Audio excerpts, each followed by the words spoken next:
I think I probably had more than probably 3, 4 different personalities. I was everything. I mean, I went from being a neighborhood tough guy to a little baby when I was arrested. It was so funny. I'm like, now you want to be a baby, huh? You were so grown before. I'm like, nah, I had this personality. I now have an opportunity to show it. But you're right. I mean, a lot of our youth and young men, you spoke so well. You know, in so many points of what you just can see how you're blossoming. You're going to. I mean, I was just trying to find my way, who I was, what did I stand for, and I was just naive and kind of drawn into bad situations and participated knowingly.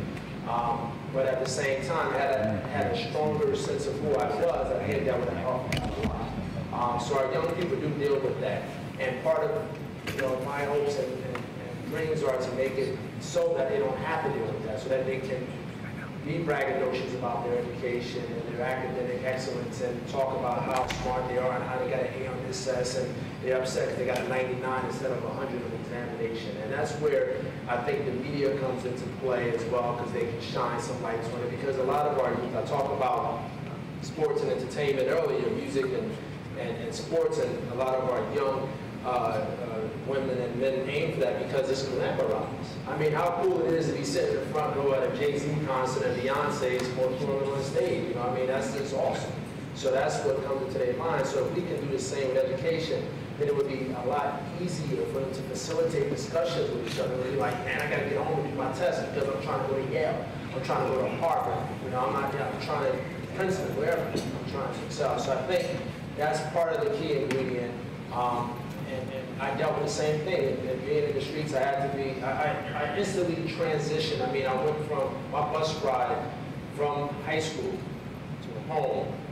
It's like I went from a smile to just like this kind of grudge. I used to practice my face in the mirror, how to look mean and tough, and how to walk in the mirror just to make sure that I had that pop, because the last thing I wanted to do was be exposed, you know, not to be that tough guy.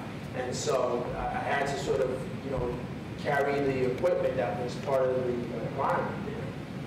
What got me through a lot is that I did play sports, and I was pretty good at baseball, at least basketball and football in the day, but I was pretty good along those lines. So that helped me to blend in and be accepted. But it's everything, it's everything at that age that you're accepted by your peers. I mean, it means the world to you. So I think part of it is again, taking that ball for our youngsters a lot easier. When they deal with the day-to-day stuff in school, that it's like, okay, for them to be smart and show off their academic excellence. I got caught. I went to this private school. In the first few years I went there, my parents didn't know about blue blazers and khaki pants and penny loafers, vast regions. So, and I begged them for this outfit so I could fit in with everybody else at the boarding school. And I got some finally. I finally got a blazer and a button-down shirt and some khaki pants, and I felt like one of the guys. And vacation came, Thanksgiving vacation came. I took the Greyhound bus home from the school I was at in Massachusetts to my home in New York City. And I called up my house. And my father answered the phone. I said, Dad, I'm here.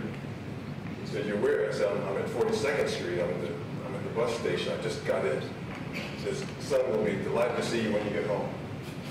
I said, you mean you're not going to come get me? He says, the subway's right there, waiting for you. Take the subway. So I had a real problem because on the one hand, I knew that in my neighborhood and in the city, right, I knew how to act in the city just like you did. Right. I mean, you don't walk like a cornball in the city unless you're asking to be beaten up and having money taken. If you want that to happen, then act like a cornball. So here as I arrive, I'm at the bus terminal, 42nd Street. Now I've got to walk underground to the subway to take the train home. I've got a suitcase with me, a blue blazer, khaki pants, and it's like 12 at night. And I said, man, I'm a dead guy. And I was.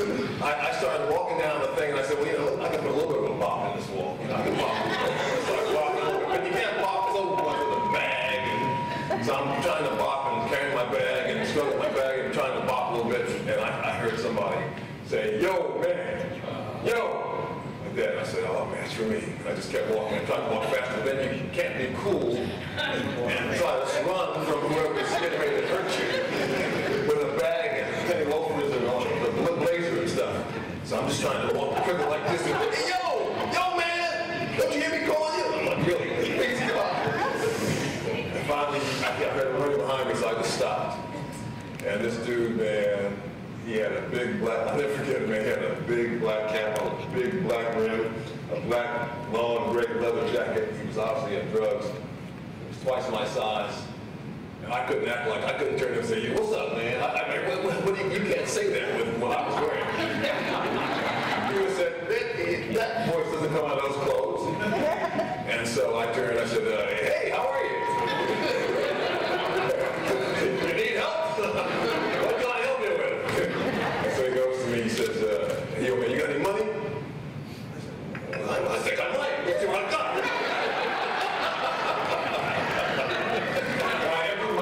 I gave him every bit of money I had, except the tokens I had for myself. I gave him every dime I had. And he took the money, and I guess he felt sorry for me because, he just looked at me and said, all right, man, I'll let you go. I was just thanking God. I was like, thank you. Well, that's one time when I couldn't make the transition. It's much easier if you get home, your father picks you up, or your mother picks you up, you go to your house and you put on the clothes that folks in the neighborhood wear. But man, when you wear those duds, and some of our scholars have to deal with that because we've got scholars that travel. We've got one scholar who wakes up at like 5 every morning to get to West Town. Where are you? Give that person a hand.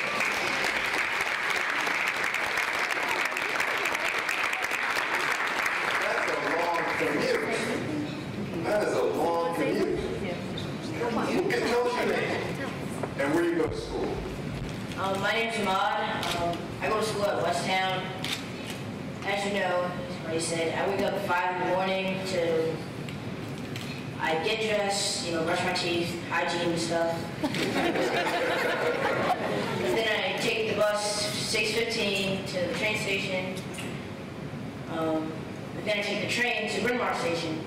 And the van driver, he picks me up, takes me to school. But last year, my other van driver, he would be 15 minutes late or something, and I would always get a bagel. And this year, I'm like, I hope he's late. I hope something happens in there so I can get a bagel. Yeah, he's always right there. So that's a long day. Yeah. What time do you get home at night? 5. Wow. That's a 12-hour day then, from getting up to getting back home. Yeah. And how do people in your neighborhood treat you? I mean, do they know that you go? Do they have any idea what West Town is like? No. Yeah. Do you tell them? Yes. I try. Yes. I at least try. Yes. And how do they receive that news? Yeah. Yeah.